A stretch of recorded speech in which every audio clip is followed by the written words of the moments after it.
So in this presentation, I'm going to be discussing the decision-making biases and their relationship to the COVID-19 pandemic.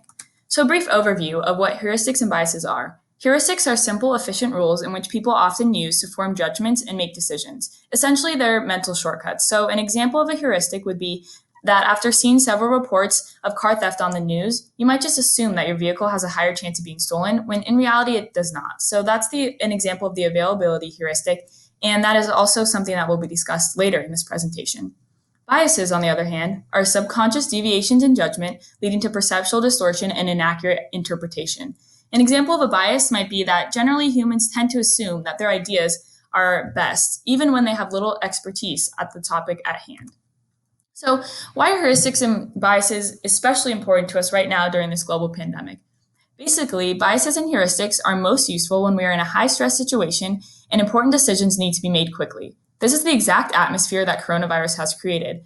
Not only is there a level of high changeability and uncertainty, but also a very high sense of urgency. And this is leading to politicians having to make large-scale decisions that are affecting millions of people and dollars. So the first bias is the status quo bias, and this is an emotional bias in which a preference is formed for the current state of affairs. The current norm is taken as a reference point, and any change from that is considered a loss. So this is especially important as mandates and measures are being enforced to prevent further spread of the disease and are simultaneously changing the way most people have been accustomed to performing everyday activities. An example of this is that people are reluctant to wear masks in the grocery store, as this is a significant change from the societal norms that people are used to. A way to avoid the status quo bias is to remind ourselves of the current situation and acknowledge the fact that everyday life has changed dramatically and most likely will not be returning to normal for a significant amount of time.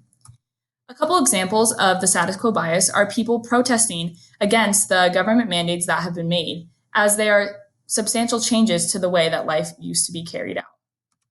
So next is the confirmation bias, and this is the tendency to search for, interpret, favor, and recall information that confirms or supports one's prior beliefs or values. This is very relevant today due to the high use of news outlets that people can get information from. Many individuals rely on news sources in which they agree with their reports. However, these reports may not always be the full facts. So a way to avoid this is to seek out news sources that may go against your initial instinct, but are also supported by respected information sources, such as the World Health Organization or the Center for Disease Control. So a couple examples of consequences of the confirmation bias are people getting misinformed. So here you can see that on the left here is a verified news source tweeting out invalid information regarding coronavirus. And also on the right here, you can see similarly that there are some reputable individuals that are spreading facts about the coronavirus that are simply just false. So lastly is the availability heuristic. And this is the tendency to think that whatever situation is easiest to recall should provide the best context for future predictions. The availability heuristic relies on immediate examples that come to a person's mind when evaluating a decision or topic. And this is relevant because recent experience with the disease may inflate the likelihood of its diagnosis rate, and also hearing about others contracting the virus increases the likelihood that someone will assume they have it. A good way to avoid the availability heuristic is to simply be conscious of its existence and try to lean towards frequency data. So an example of this frequency data is seen in this graph here, showing that annually heart disease and cancer have killed more Americans to date than coronavirus. So while COVID-19 is a significant threat, it is not the highest one, and it's important to keep that in mind. So here are some additional reading sources about the topics that have been discussed in today's presentation. I will include these links below in the description.